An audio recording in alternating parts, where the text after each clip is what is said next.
Hello everyone, and thank you for hanging around for the graveyard shift. I was a bit worried that I was going to be talking to myself up here, but Greenvale have quite a unique story and something different from the great lithium and gold mines that you've been hearing about today, so I'm sure you'll all be glad that you hung around for this session. Now, before I get into the presentation, I just want to give a quick update. Following our AGM last Friday, the shareholders approved to change the name back to Greenvale Energy. As the Alpha Turbonite project is a green bitumen story and the geothermal projects are renewable energy projects, we thought it was fitting that we changed back to Greenvale Energy. Usual disclaimer.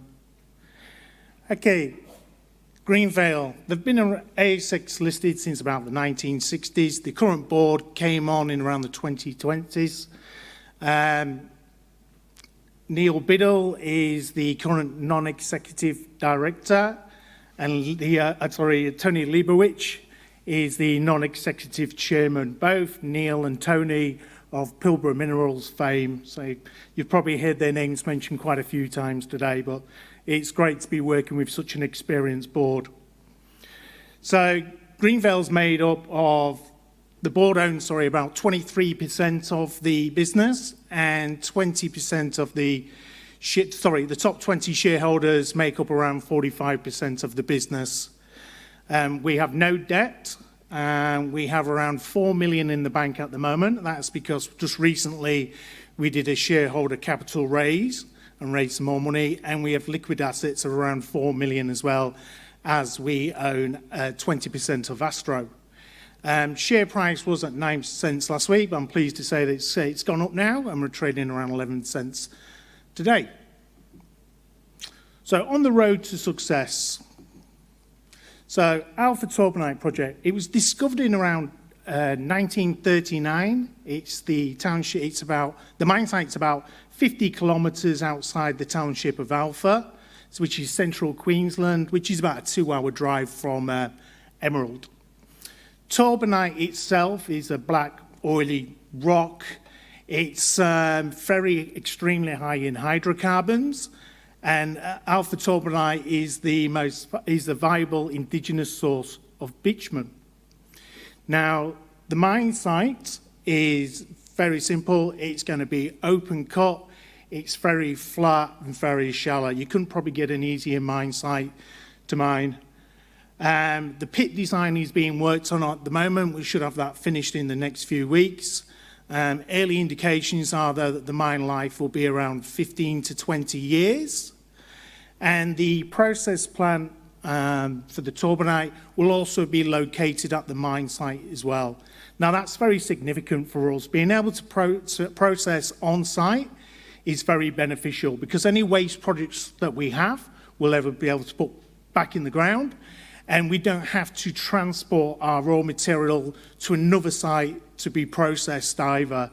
So this is going to really help us. Now, and also benefit of having the processors on the site as well is that it's self-powered. So we don't need a grid connection. So as part of the process that we have, we produce gases, and those gases we can use to power the process plant as well as the mine site as well. So this is very beneficial to the project. Now, the Alpha hydrocarbons deposit is made up of 3 layers. You have a layer of cannel coal, a layer of turbonite, and a layer of cannel coal. Even though it's called cannel coal, it's the same as turbonite. It's an oil shale. So we can treat them together. We don't have to treat them separately. The turbonite is extremely high grade and extremely rare, and the yield on it is around 698 litres, which is exceptional. Now, historically, the raw shale can be refined, and it produces around 15% bitumen. That is very conservative, and from a long time ago. Our current trials that we've done, we expect the yield to be probably double that, but that's yet to be proven. So the mineral resource estimate, the JORC report, gave us back an inferred reserve of 18.6 million tonnes. That's the equivalent of 21.29 million of synthetic oil. Now, we have 4.6 million tonnes of the very rare torbanite, and then we have about twice as much of the cannel coal. Now, to us, that means what we've got to do is we've got to do a blend of the cannel coal and the torbanite during the process to maximise the return of this project. With oil shales, the most conventional way of retorting or processing them is pyrolysis, and that's where we went first. What we quickly discovered was, with pyrolysis, you have to heat to a very high temperature. So we were taking it up to around 650 degrees. Now, to build then a process plant at that temperature would be very expensive. Also, during pyrolysis, we discovered that it produces a lot of carbons as well. So it was a very carbon-intensive process, which probably wasn't ideal in the current climate, where we all want to be a lot more environmentally friendly. So what we did was, we spoke to our consultants and looked what alternatives there may be. Now, liquefaction is a commonly used practice around coals. Now, even though torbanite and cannel coal are oil shales, they have similar characteristics to coal, so we thought we'd have a look and see if that would work. So we did our first set of trials just to really look to see if liquefaction would work. So we took it up to around 340 degrees, and what we saw was that straight away all products were dropping out. Liquefaction itself is a very simple process.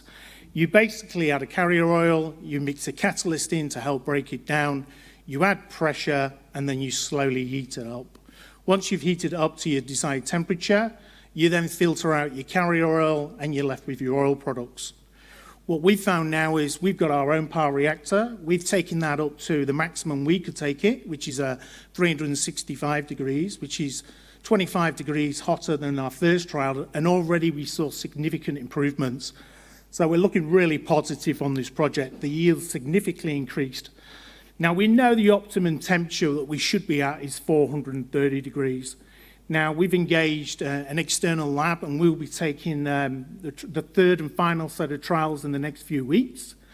And hopefully, just after Christmas, we'll have the results back from them, showing that we've got some really positive results back. Now, from then on, what we need to do is probably send them to a Beechman laboratory, which we've got lined up already in New Zealand. They'll come back, certify the quality of the bitumen that we've got, and also tell us if we've got any byproducts as well, which at this stage is looking very positive, that we may have some high-value byproducts. Once we've got them, we can feed them into our pre-feasibility report, and we're hoping to get our PFS out the door by end of Q1 next year. Now, the Beecham Market, Australia 100% imports all its bitumen. The last bitumen plant, I believe, closed down in around 2018 in Australia.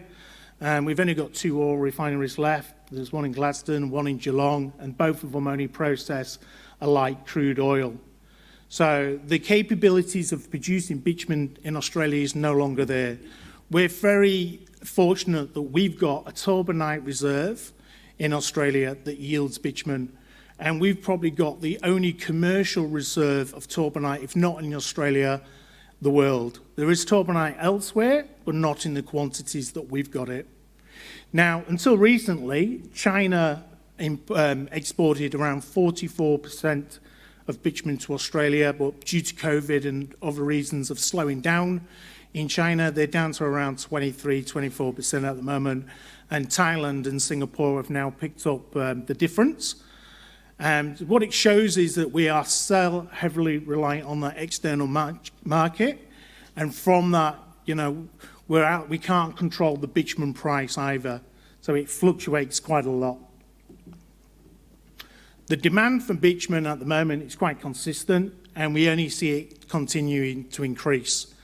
Brisbane has the 2032 Olympics.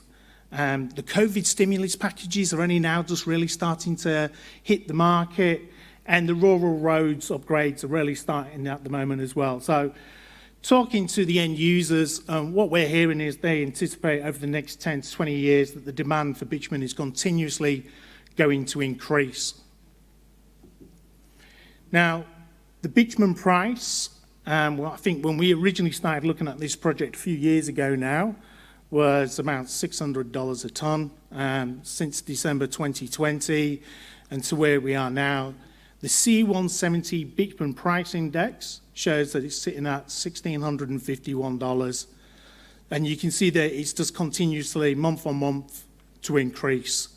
Now, each month, Queensland Department of Transport, Victoria, WA did the same thing. They release on the 15th of each month this index price, and we've been following it quite intensely as we've seen the value of our project significantly increase.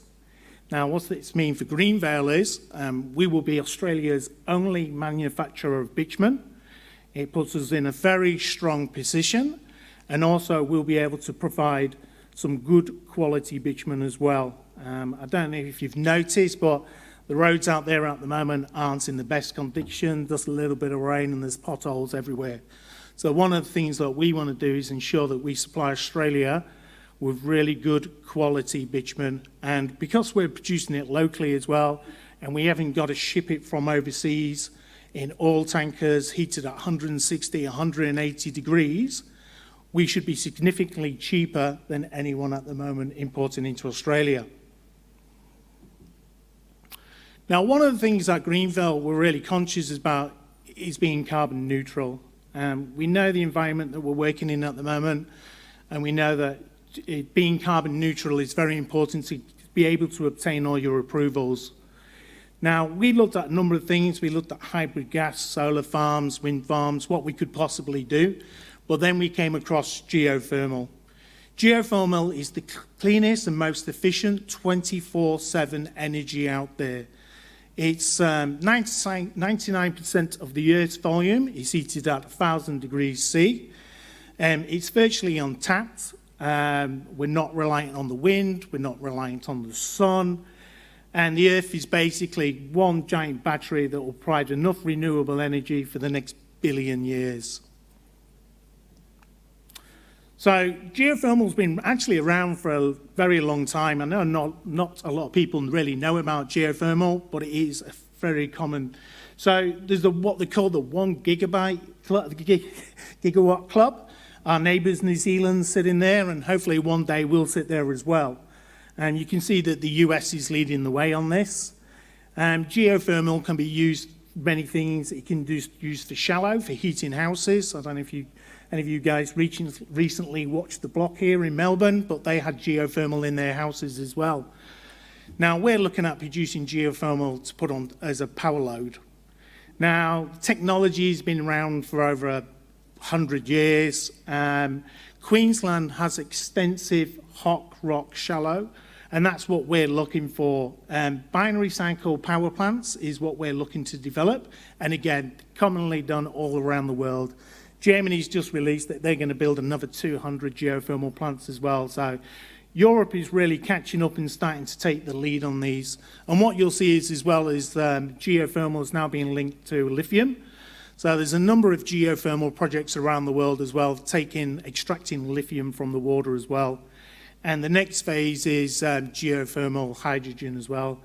One of the things you need to really create green hydrogen is you need water and you need green renewable energy.